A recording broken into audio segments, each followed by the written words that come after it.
Good morning guys, બધાને કેમ છો? મજામાં છો ને? ઘણા દિવસો પછી, આમ તો 1 યર જેવું થઈ ગયું હશે, પછી બ્લોગ ઉતારવાનું શરૂ કર્યું છે. આ મોર્નિંગની શરૂઆત મસ્ત કોફી સાથે મારી થઈ ગઈ છે.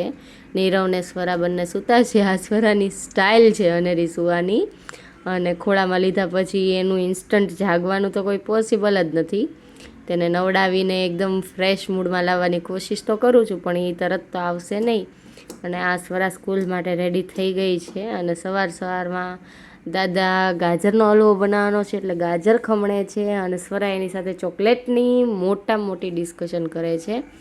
અને આ મારે નીચે ઋત્વિક રહી છે, એનો ફ્રેન્ડ, એ હતો, એ રમવામાં મશગુલ હતો. દાદાનો નાસ્તો રેડી થઈ ગયો છે, મસ્ત ઠંડો રોટલો અને ઉપર ઘી ચોપડેલું દાદાએ નાસ્તામાં આરોગ્યું છે.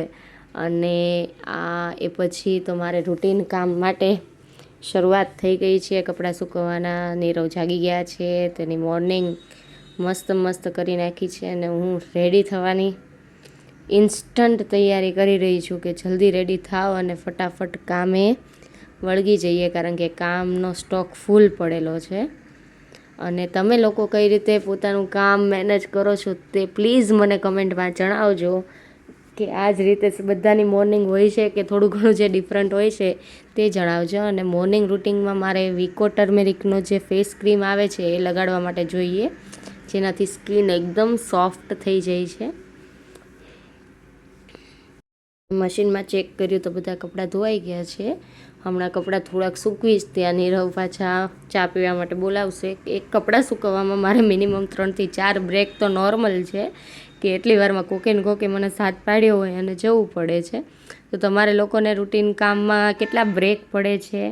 અને આ નીરવના ઓફિસ ગયા પછી કચરા પોતાનું કામ મેં હાથમાં લઈ લીધું છે, કારણ કે નાસ્તાનો ને બધું વ્લોગ ઉતારવાનો થોડો આજે રહી ગયો છે, બિકોઝ મોબાઈલમાં ચાર્જિંગ નહોતું. અને મકર સંક્રાંતિ નિમિત્તે અમારે ભાવનગરમાં થોડો ઘણો લાઇટનો ઇસ્યુ રહેશે. ખીયર સુધી બધા પ્રશ્નો નોર્મલ ગણાશે, કે 1-2 કલાક ક્યારે વહી જશે કાંઈ નક્કી નહીં. એની વચ્ચે ચાર્જિંગ કરીને વ્લોગ ઉતારવાનું રહેશે. 12 વાગ્યા જેવો ટાઈમ થઈ ગયો છે. સ્વરાને લેવા જવાનું છે, કચરું પોતું બાકી છે, વાસણ બાકી છે, બધો જ શેડ્યુલ આજે ટાઈટ થઈ ગયો છે. મેં કચરા વાળી નાખ્યા છે, પોતા બી અડધા કમ્પ્લીટ થવામાં જ છે. મારો રૂમ કમ્પ્લીટ કરું, પછી લાલાના રૂમમાં, પછી હોલમાં કરીને સીધું સ્વરાને લેવા જવાનું થશે.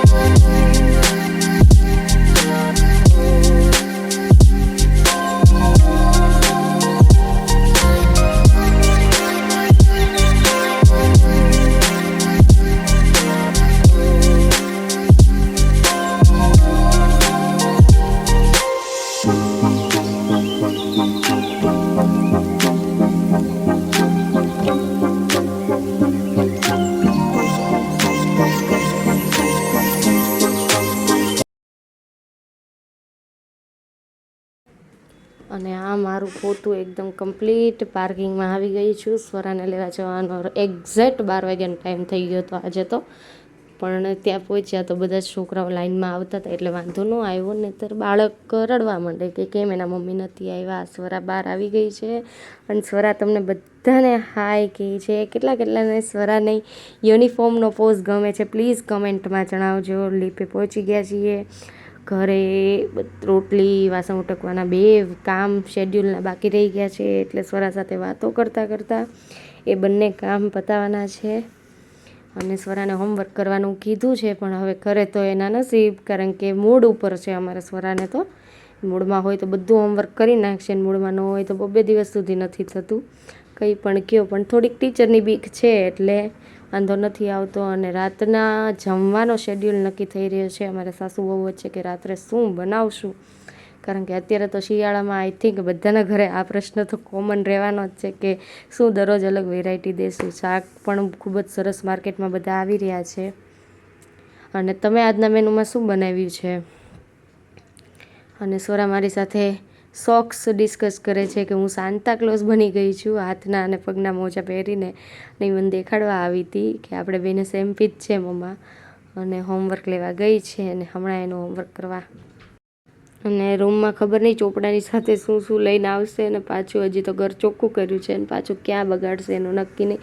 પ્લેટફોર્મ ચોખ્ખો થઈ ગયો છે, રોટલી મૂકી દીધી છે અને સ્વરાનો હાથ આવી ગયો છે, એટલે બેનને થોડુંક એનાથી પોતાને વાગે તો કંઈ વાંધો નહીં, પણ જો આપણાથી વાગી ગયું હોય તો અમારે થોડુંક દુઃખ વધારે લાગી જાય. ને આ તો વાસણ પણ ફૂલ સ્ટોકમાં હતા, અને જે આ ઠંડા પાણીમાં વાસણ ઉટકવાને એ કંઈ નાની માના ખેલ નથી, જે પછી હાથની દશા થાય, એકદમ ઠંડા ઠંડા હાથ થઈ જાય. અને ચલો વાસણ બી ફિનિશ થઈ ગયા છે અને સ્વરાએ લેશન લઈ લીધું છે, પણ હવે બુકમાં શું મળે એ નક્કી નહીં. અને આ ફોટોગ્રાફ ગાજરના હલવાનો છે, મમ્મીએ સવારે બનાવ્યો, પણ એની રેસીપી લાઇટને લીધેથી થોડી રહી ગઈ છે, પણ નેક્સ્ટ વિડીયોમાં જરૂર ને જરૂર જણાવીશ. Thank you so much guys, thank you.